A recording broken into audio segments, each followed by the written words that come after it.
control.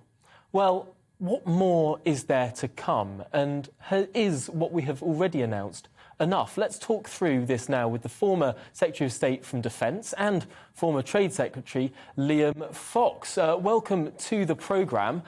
First of all, there seemed to be a bit of consternation in Parliament.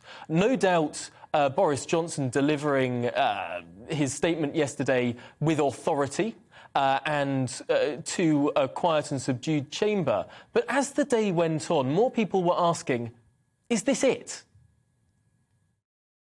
Well, I think we saw other things happening throughout the day. We saw Chancellor Scholz of Germany putting Nord Stream 2 on hold, and last night we saw President Biden announcing that Russia would not be able to raise money on the international markets to finance its debt. So these are further measures.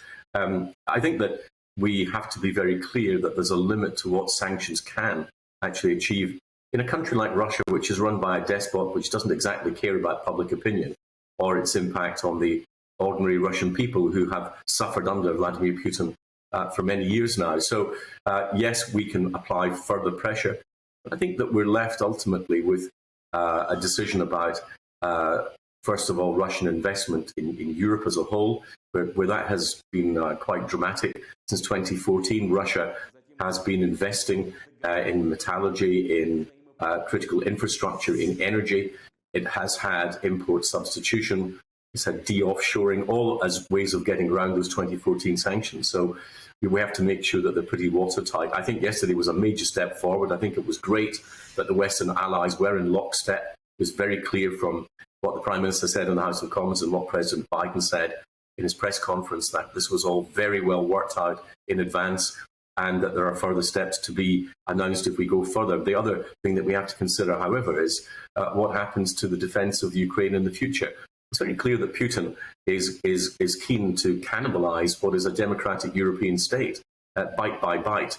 What are we going to do to help the Ukrainian people defend themselves or give some sort of security guarantee? Because we simply cannot allow Ukraine to become a puppet Russian state, or we'll have Russian troops on the borders of Poland and Slovakia and Romania and Hungary, which would be a real threat to our security in Europe.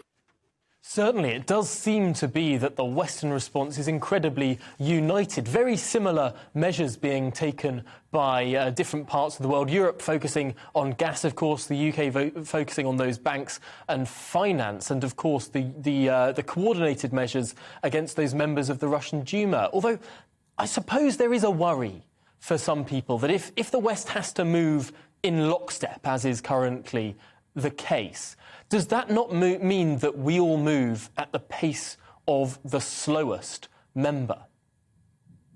That's always one of the potential prices you pay for unity, if you're seeking unanimity amongst the allies. But so far, I think there's been a very strong sense of resolve that we watched the invasion in 2014 of Crimea and its continued occupation. Russia, of course, still has troops on Georgian sovereign territory since 2008. There's a clear pattern here.